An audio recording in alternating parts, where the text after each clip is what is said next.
Well, next week is the next Monster Kid Radio Crash event, and yes, it's another Santo film. The Hollywood Theater here in Portland, Oregon on February 20th, as part of the Cinescopio series of films, is showing El Santo versus the Martians, or at least that's the title they're giving it. I think the title in Spanish is Santo versus la Invasión de los Marcianos, but again, I can't speak or read Spanish. Call it a birth defect. Anyway, I hope if you're in the Portland, Oregon area, you'll consider joining us at the Hollywood Theater as we all descend on the Hollywood to watch Santo fight the forces of Mars and save the world in this classic film. Now, tickets are $8. I would recommend that you buy your tickets in advance because it was a pretty full crowd last month. And this is a popular series.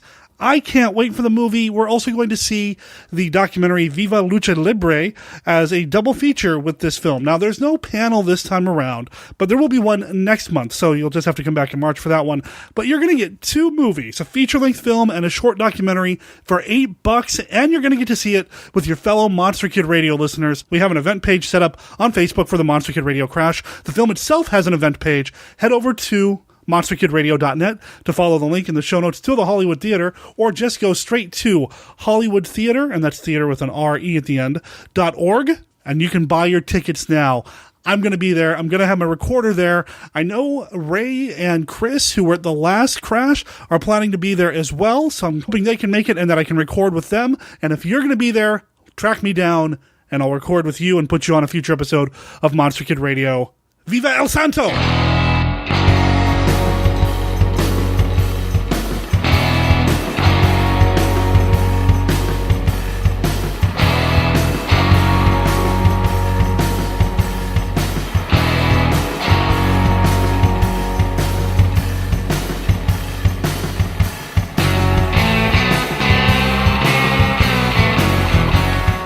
That is Hillbilly Beast from the Surf Zombies on their album Lust for Rust. It appears on this episode of Monster Kid Radio with their permission. You can find out more about them over on Bandcamp or Facebook.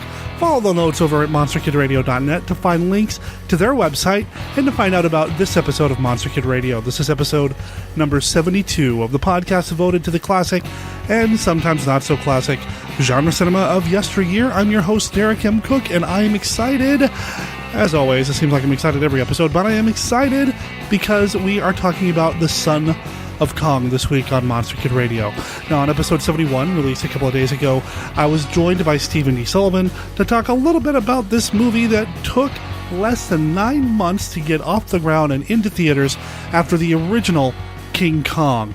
This is a sequel to that film, and this episode is a sequel to the episode we did a couple of days ago. Steve is back to talk about the Son of Kong some more with me here on Monster Kid Radio, and I'm stoked because he took some time out of his busy writing schedule to talk with us about the Son of Kong. I say busy because right now he is in the middle of Tournament of Death 3. This is his fantasy novel, a chapter a day that he's doing during the Winter Olympics. Look up Tournament of Death 3 on Kickstarter to see how you can get involved and how you can get chapters as they're written, or go to his website at stephendsullivan.com or sdsullivan.com. You can find out more about what he's doing at his website, whether it's Tournament of Death, Daikaiju Attack, the White Zombie novelization that came out last year.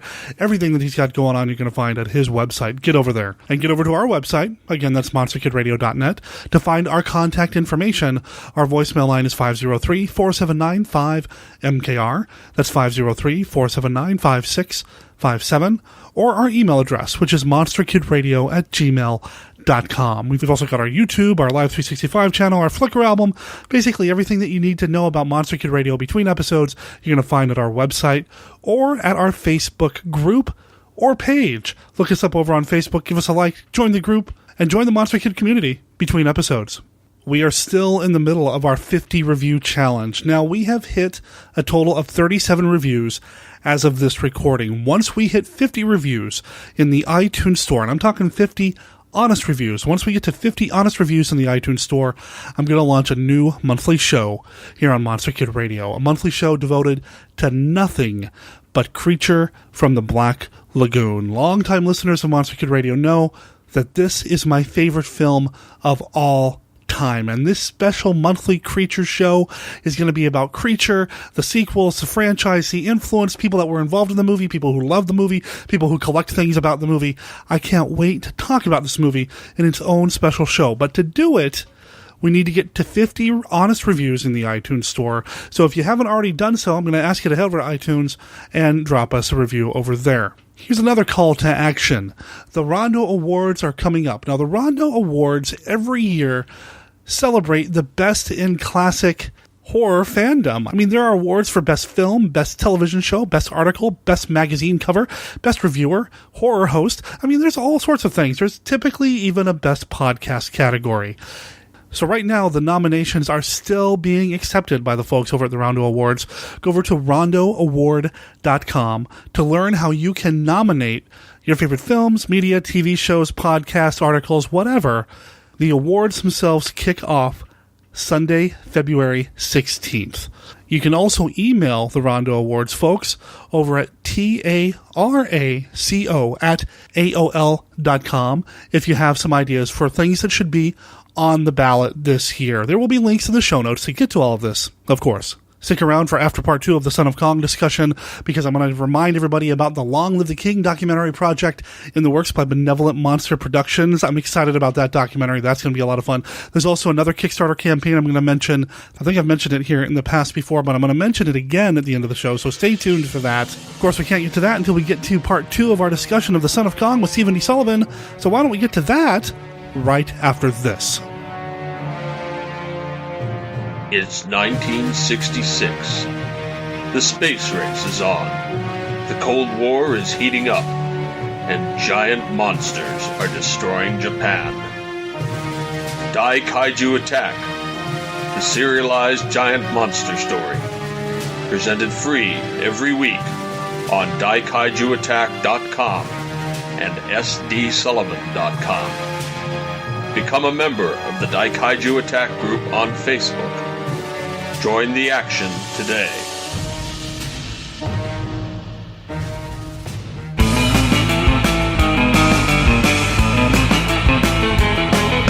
Now, you said you did a little bit of research about the movie and all. Is there a reason why Fay Wray or Bruce Cabot didn't come back? I don't think they really approached them to come back. Okay. But I could tell, I think the time frame that they were working in and the circumstances, the fact that the original Kong, I think, was budgeted at $670,000 for that 3-year effort. Right. This one was a 9-month effort and had $250,000. Yeah. You got to cut corners somewhere there. Maybe you read something about it, but I hadn't. No, I haven't seen anything either, so I was wondering. But it does show us that even back in the 30s, Hollywood is always make a sequel for less money. And less time. Yeah. We got to crank it out, strike where the fire's, and I get that, but man, I can't imagine being in Willis O'Brien's shoes. Right. I don't know if you know the story associated with him and Son of Kong either, but if having less time and less budget weren't enough, he was married to a woman previously and had 2 sons by her that were fairly old kids, I think, teenagers or maybe later. And during the shooting of Son of Kong, she had tuberculosis and was unwell and had mental illness. And during the making of the picture, she shot both of the kids and killed them. Okay. And shot herself as well. And so Willis O'Brien had to deal with all that, in addition to trying to put this story together and get the special effects on screen.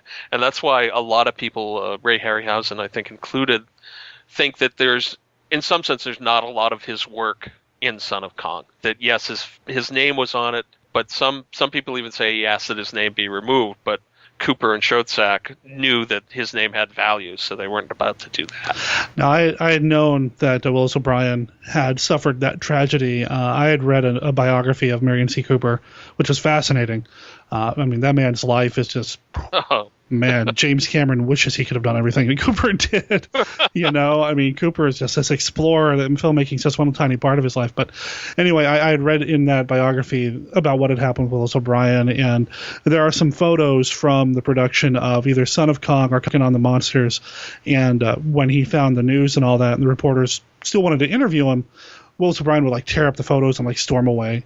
And some of the photos that are in this biography are these torn photos of Willis O'Brien working on some of these monsters that they were able to, retrieve from the garbage or whatever, because just he didn't take it well, and understandably so. I mean, yeah, I can't imagine dealing with that while working on this incredibly tightly budgeted and scheduled movie. I mean, you have no time, and you have no money, and suddenly your family is literally wiped out.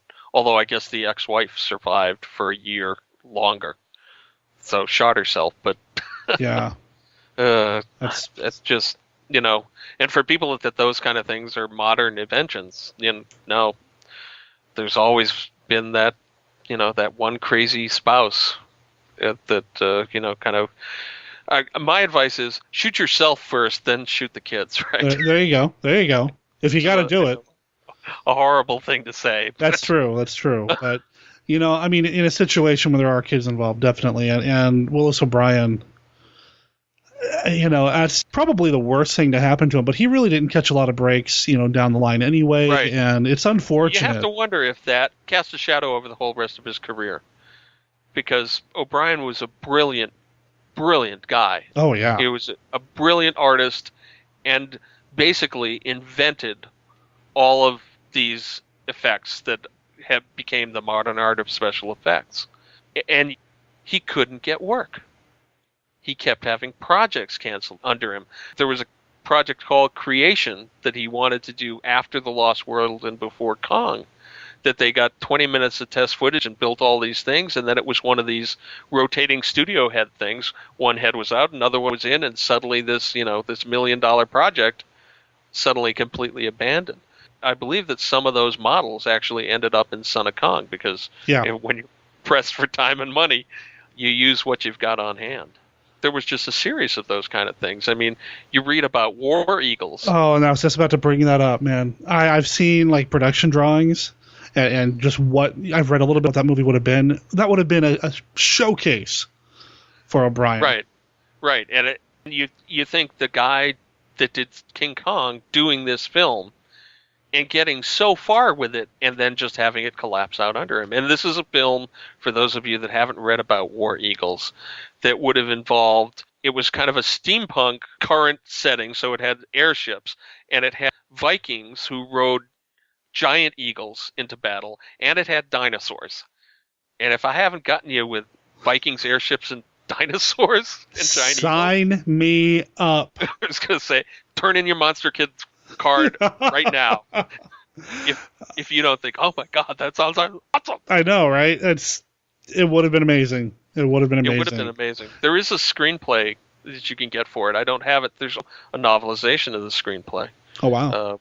Which I've gotten, have only started reading. But Willis O'Brien's life was like that. It was like a series of kind of cutbacks and disappointments where he had these great ideas. And what we ended up with was Lost World and King Kong and Mighty Joe Young. Those are the pinnacle of his work and shows you what he could do if people just let him do the work. And then you have Son of Kong, which is somewhere kind of, it's not as good as those three. But you can see his genius kind of shining out even through the rough edges of Son of Kong. It's a tragedy, but what can we do about it? There's nothing we can do. Yeah, there's nothing even Ray Harryhausen could do about it except write books about it and talk about it and that kind of stuff. He was a hard luck kid, and I got to think a lot of that has to go back to the the murder of his two children by his ex-wife. Yeah. And I think I've either mentioned it here on Monster Kid Radio or in feedback over to the B Movie Cast.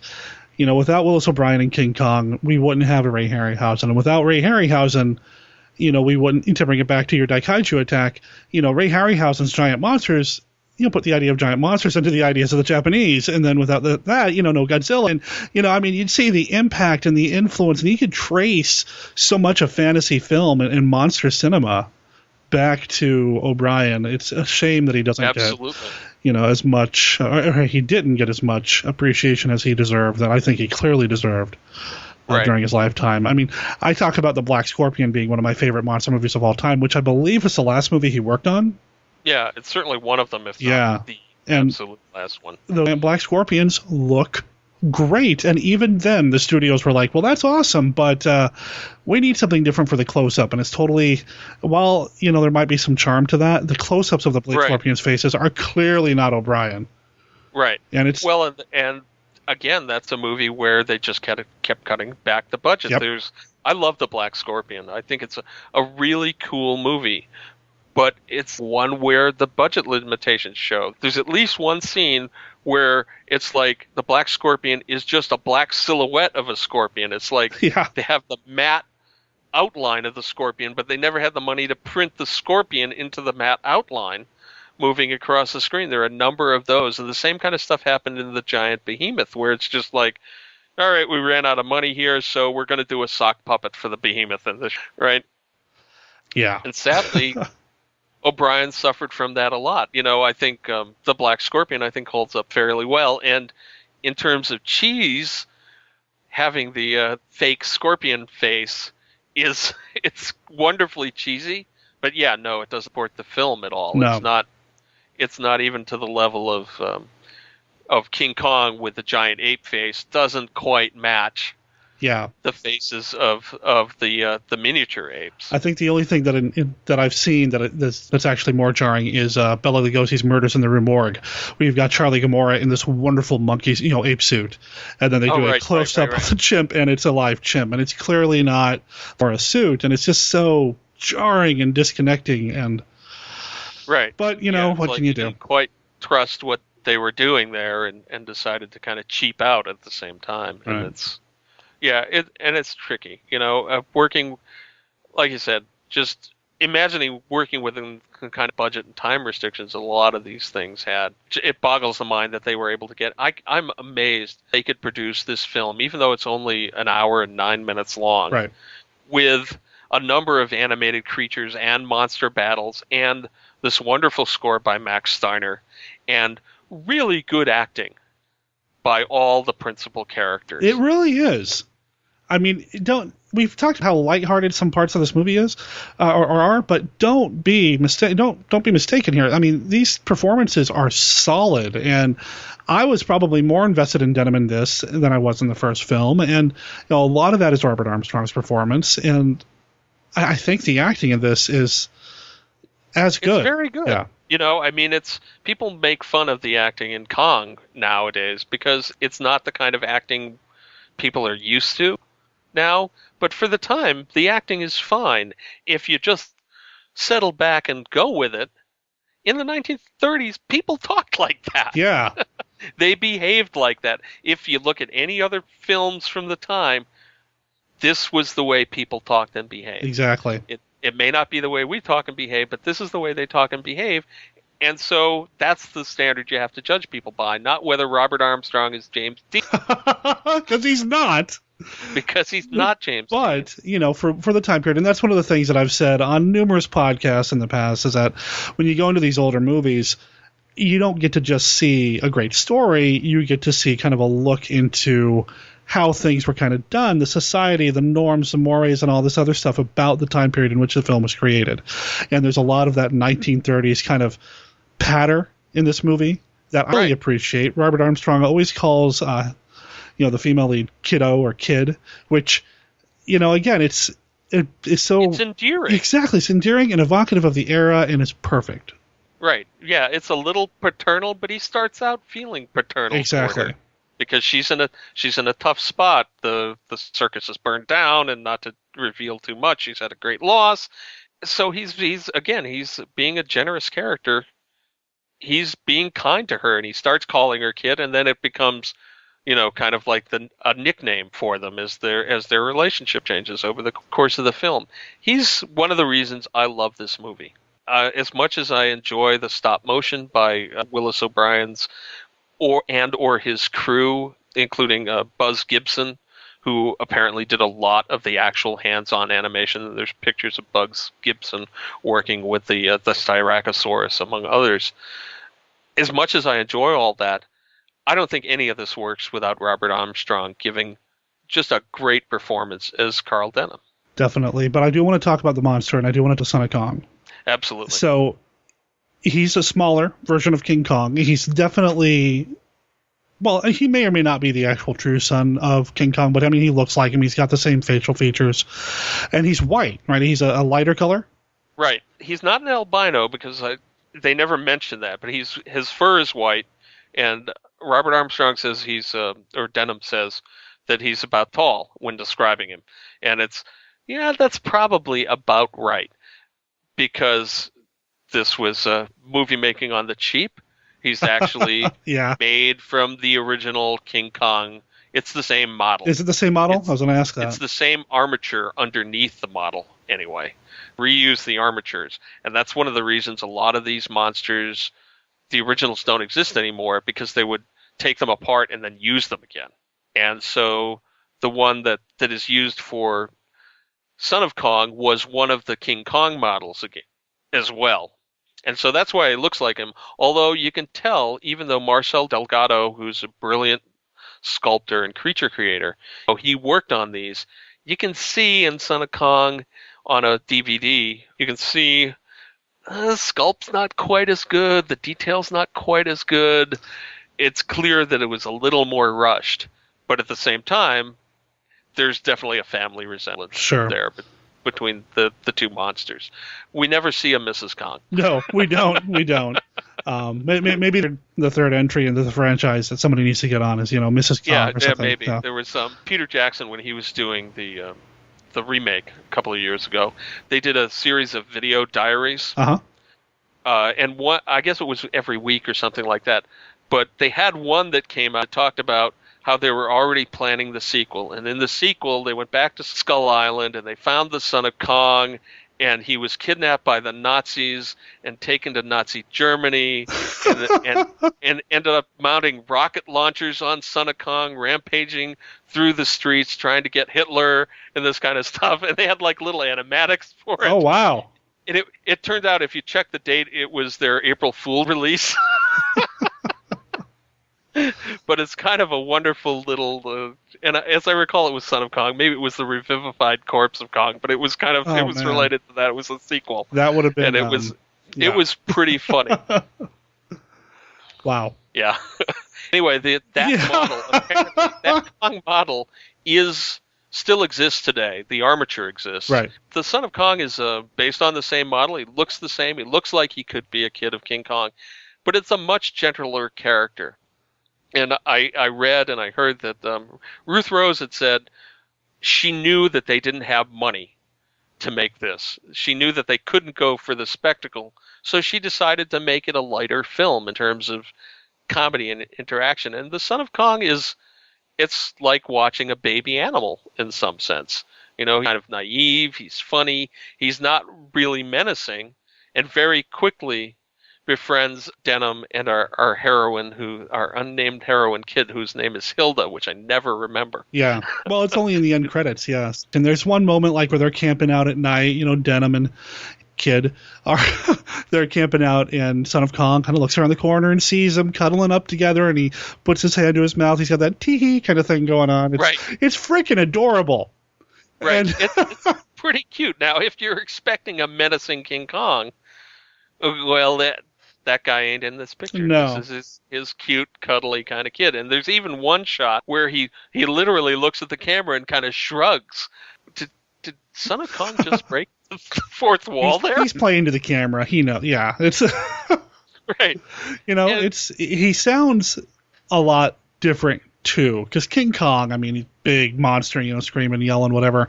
Son of Kong sounded to me like a very happy Chewbacca.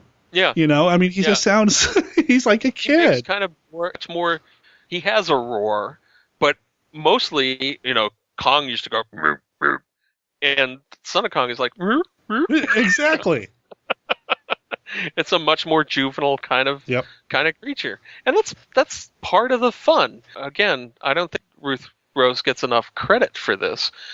I think she did about as good a job as you could do writing a low-budget sequel to a huge blockbuster, because she takes Denham, she puts him through the consequences of his actions in the first film, and brings him back to Skull Island to confront the child of the parent that he got killed. And you see that interaction with Denham where there's a moment where he and Helen Mack see Son of Kong, and at first they're scared, but then she's like, look, he's trapped in quicksand.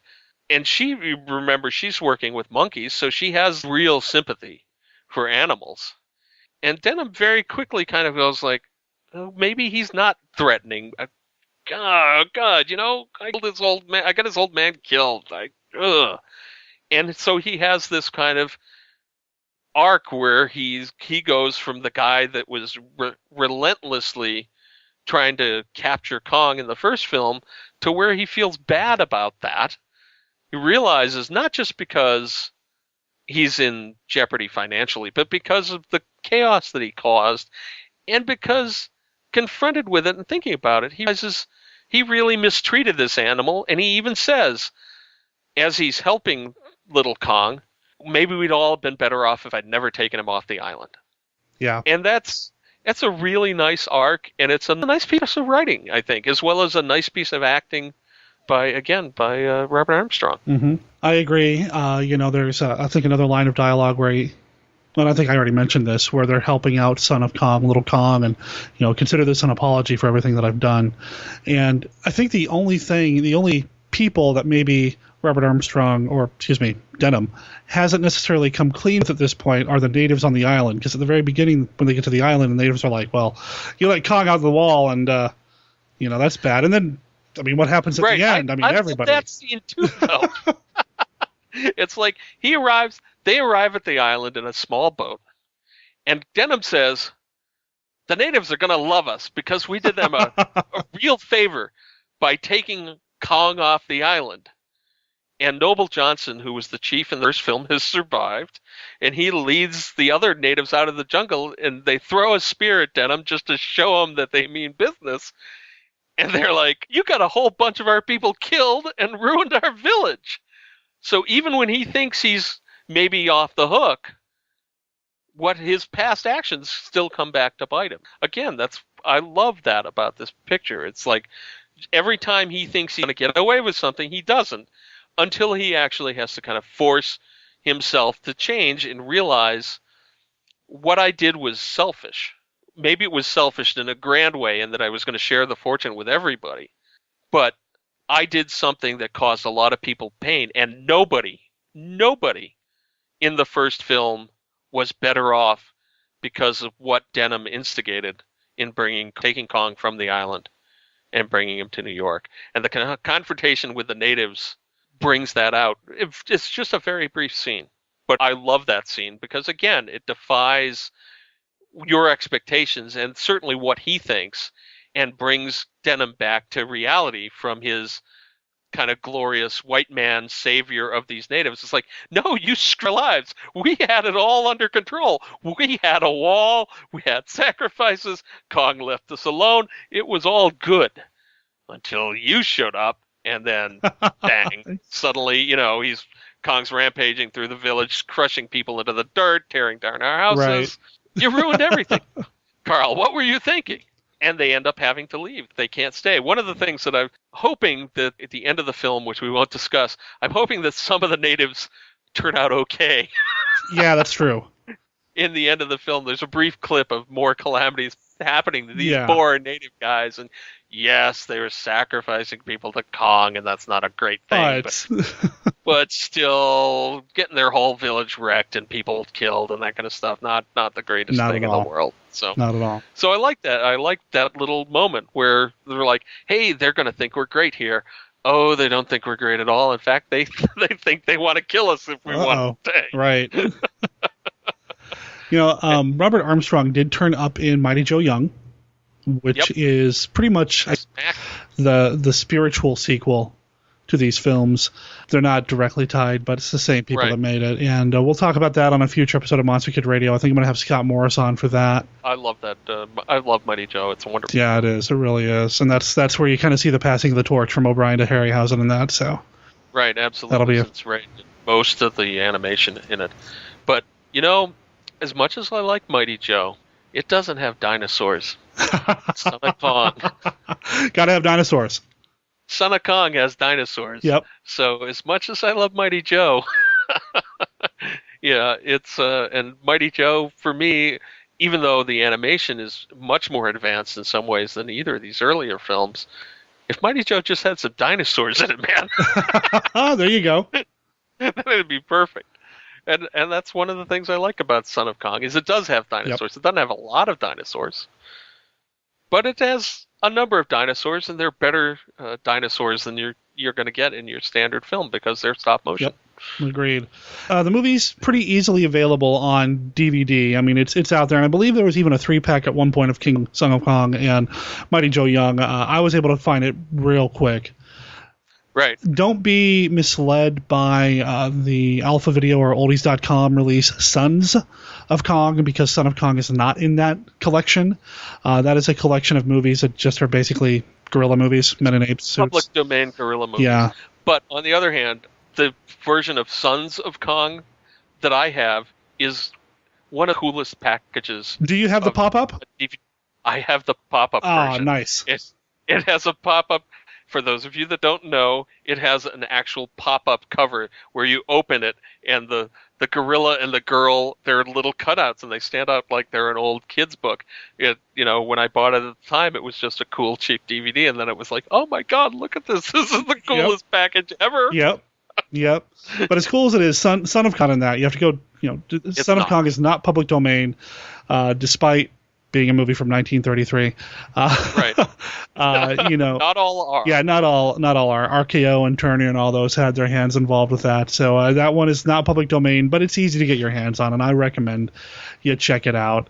And the good news is that since it's a DVD by a major company, it's got a good print. Yeah, that's true. It's not a public domain print. It is quite good. I hope at some point they'll release it on Blu-ray, but we'll just have to see. There just may not be the market for it. And as you mentioned, I picked it up in a set that had Kong and an extra disc and Mighty Joe Young and this. And that's a wonderful thing to get if you can get it that way. But just buying it singly, I don't even think it's probably no more than $10 at this point. Right. Yeah, pretty affordable. You have no excuse not to have it. And it comes onto Turner Classic Movies every once in a while, like Kong does. So just keep your eyes peeled. Well, Stephen, I appreciate you coming by and talking about Son of Kong, an underrated gem. I feel like it's one people need to see at least once. We barely even mentioned Max Steiner's music. Okay, yeah, fair enough. I'm a film score collector. I love Max Steiner's music from King Kong, and I believe the soundtrack album for Son of Kong is a combination of that and music from The Most Dangerous Game, isn't it? It is, and it's a wonderful thing. I think it's less than $10 on iTunes. Oh, wow. And may be available fairly cheaply from Amazon, too. But I downloaded it because, less than $10, Max Steiner, Son of Kong. I'm there. And it's got some wonderful callbacks to the original Kong music, as well as some interesting new music and a little bit of a love theme and that kind of stuff. If you like soundtracks, well, Max Steiner, you should have a Max Steiner library. You should. And this should be in it, because The Most Dangerous Game is a great soundtrack, too. So. Yeah, I love my film scores. Everybody knows that. You talked to me for about 5 minutes, and you're the only person I think I know that has more film scores than I do. Oh, I love that stuff. That's what I listen to all day. I love it. I love it. And I write to very little else except film scores. Yeah, exactly. So. Same here, Max Steiner's work is iconic. I think when you think giant monster movies, you don't necessarily go to Steiner because you start thinking about, the Godzilla stuff and what was done over there. But, the Max Steiner orchestrations in King Kong, there's a callback in Son of Kong, but there's a lot of original music in Son of Kong as well. And it's worth picking up. You're not just getting a repeat of anything of everything that you had in the first film. Right. And it's really by him. It's not someone else that took Steiner's score and then redid it, as we had in, say, the second Superman film, where it wasn't really John Williams, it was someone else. This is real, pure Max Steiner, and it shows. It's wonderful. Yeah, the Superman 2 thing was a mess. But as much as I love some of the evil Kryptonian music in that, it's not... The way that whole movie happened was a mess, so... We can talk about that sometime. We really could. Maybe when I run out of monster movies. Yeah, I think that'll happen.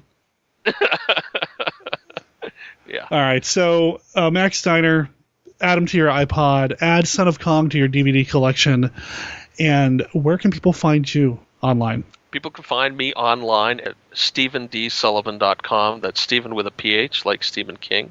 Or, if you don't want to go that far, you can do SESullivan.com as well.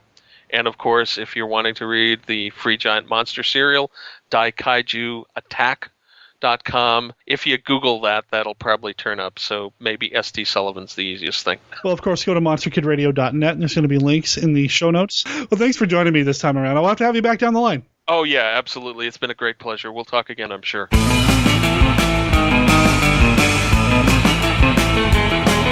you can find out about all things Stephen D. Sullivan at his website, stephendsullivan.com or sdsullivan.com. We love all things King Kong here at Monster Kid Radio. Eventually, we're going to talk about Mighty Joe Young, and we're going to talk about some other King Kong things down the line. And I can't wait to talk about the documentary Long Live the King, The Legacy of Kong, once it's completed. It's the new documentary in the works by Benevolent Monster Productions. You can find out more about them over at benmonsterfilms.com. Last week on Monster Kid Radio, on episodes number 69 and 70, we had an interview with Frank Dietz, one of the people behind this upcoming documentary. Now, Benevolent Monster Productions is the group behind the Beast Wishes documentary, which was a Rondo Award-winning documentary about Bob and Kathy Burns. It's a solid documentary. If you haven't seen it yet, you really need to. You owe it to yourself. If you're a monster kid, if you're a fan of these types of movies, you need to see this documentary because it's a wonderful love letter to Bob and Kathy Burns. And Long Live the King is shaping up to be a wonderful love letter to all things Kong. Now, the crowdfunding campaign is being hosted over at KapiPal. That's KAPIPAL.com. You can go over there, look up Long Live the King, The Legacy of Kong, or again, go to monsterkidradio.net and follow the link in the show notes. I love King Kong. I love giant monsters. And I love Cthulhu. The H.P. Lovecraft Film Festival and CthulhuCon for 2014 is shaping up to be an awesome time. I've been going to this thing here in Portland, Oregon for years. I've lost track, but I know that I've gone for at least the past 10 years, probably more. April 11th through the 13th this year is the 2014 edition of the festival and CthulhuCon. I can't wait, because one of the movies that they're going to be playing is Curse of the Crimson Ultra, starring Boris Karloff and Christopher Lee and Barbara Steele. I mean, this is a classic movie. This is one of my favorite non-traditional Boris Karloff films. The first time I saw it was at a Lovecraft Film Festival, and I can't wait to see it again at the Lovecraft Film Festival. And I'm in talks with the festival directors to possibly introduce the film at the festival. As we know more, well, obviously I'll say more here on the show, but in the meantime, you can check out hplfilmfestival.com to learn more about the film festival and CthulhuCon, or you can look them up on Kickstarter as well, because they've also got a Kickstarter campaign going. Its deadline is February 24th, and they have already hit their main goals. Right now, they're trying to get some stretch goals, and the next one, as of this recording, is to fly author Joseph F. Pulver over from Europe, get him back at the festival. I mean, the festival is just not the same without him. That's the next stretch goal, and there are other stretch goals after that. You won't find out about the stretch goals until we get to those levels. So if you haven't had a chance to pledge to the Lovecraft Film Festival and are interested in doing so, get over to that Kickstarter and pledge your support. We've been really lucky to have some excellent music played here on the show. Every song that you hear on Monster Kid Radio, we've been given permission to play by the bands. Over at monsterkidradio.net, if you click on bands/songs, you can find a list of every band and every song that's appeared here on Monster Kid Radio. One of those bands is the Radioactive Kids, and they've contacted me to tell me that they've got a new show coming up. I told them that if they have a new show coming up, that I'd let people know about it. If you are in Spain, the city of Murcia, they have a show coming up on February 22nd. Now, I don't speak Spanish, and I certainly can't read Spanish, but if you look up Radioactive Kids en La Sala Music over on Facebook, you can find their event on Facebook for this new show. There will be a link to this in the show notes as well. So again, monsterkidradio.net is your go-to guide for everything that we talk about here on the show, including a link to the band The Surf Zombies, which gave us permission to play the song Hillbilly Beast from their album Lust for Rust. Monster Kid Radio is a registered service mark of Monster Kid Radio LLC. All original content of Monster Kid Radio by Monster Kid Radio LLC is licensed under a Creative Commons Attribution, Non-Commercial, No Derivatives 3.0 Unported license. Of course, that doesn't apply to the song Hillbilly Beast. That, as I said, belongs to the Surf Zombies. You're going to hear that here in a second. I want to tell you next week, if all goes according to plan, I'm going to have somebody brand new on the podcast that you guys and gals have never heard on Monster Kid Radio before, but I'll tell you this, he's a huge fan of the Universal Frankenstein films, specifically The Ghost of Frankenstein, so I invite you to come back next week. Keep it locked into Monster Kid Radio. Here's Hillbilly Beast. Talk to you next week.